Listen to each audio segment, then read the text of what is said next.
Earlier this month, many of you attended the European Parliament Open Days in Brussels and visited the PES stand.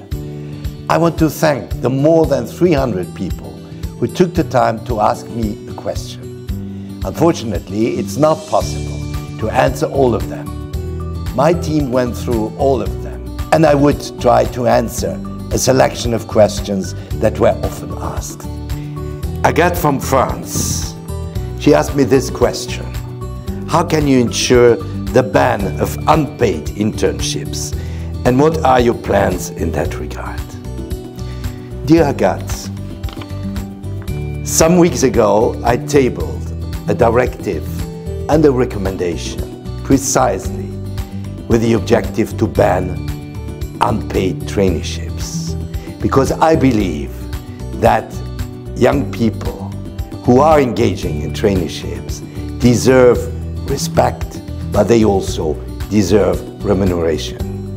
Now it's up to the European Parliament, the next one, and the Council to adopt this directive and the recommendation and then apply it in national law.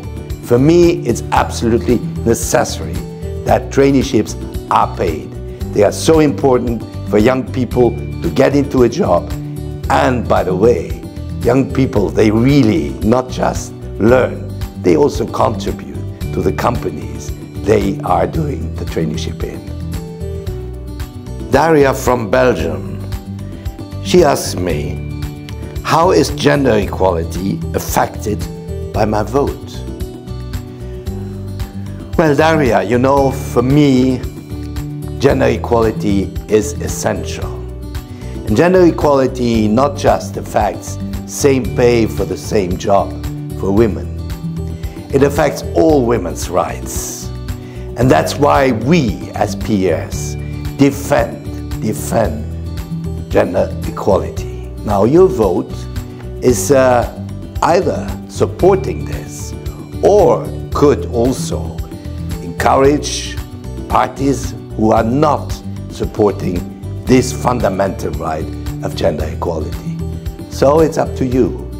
We want to defend equality, gender equality, equality between women and men.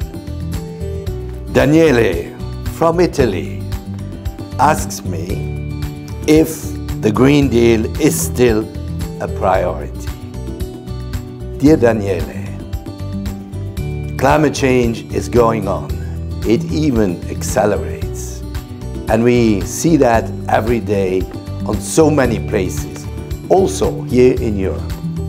And that's why climate policy have to be a priority. They have to be in the center of our policies at European level and at global level. Europe has to play a fundamental role.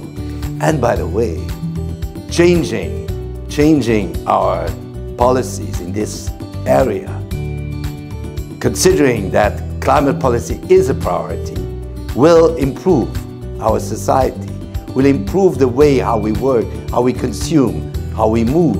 So yes, for socialists, climate policy remains a very high priority. Dear friends, I appreciated very much your questions, because what we have to do is to prepare our future, your future, a Europe that is with our youth. And that's why on the 9th of June, what is at stake is so important, because it's about you. And that's why you should go and vote.